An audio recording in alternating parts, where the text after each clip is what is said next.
หนาวสาดน้ำไหลมาแล้วนี่โอ้ย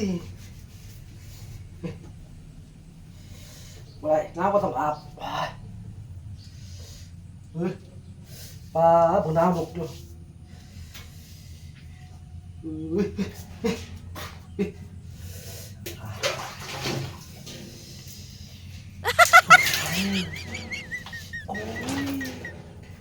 ้ย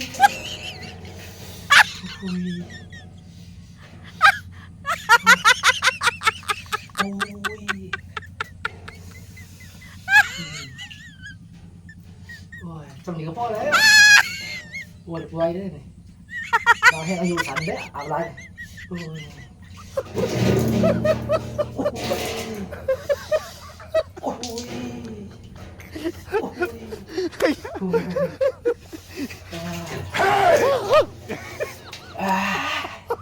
เรียบร้อย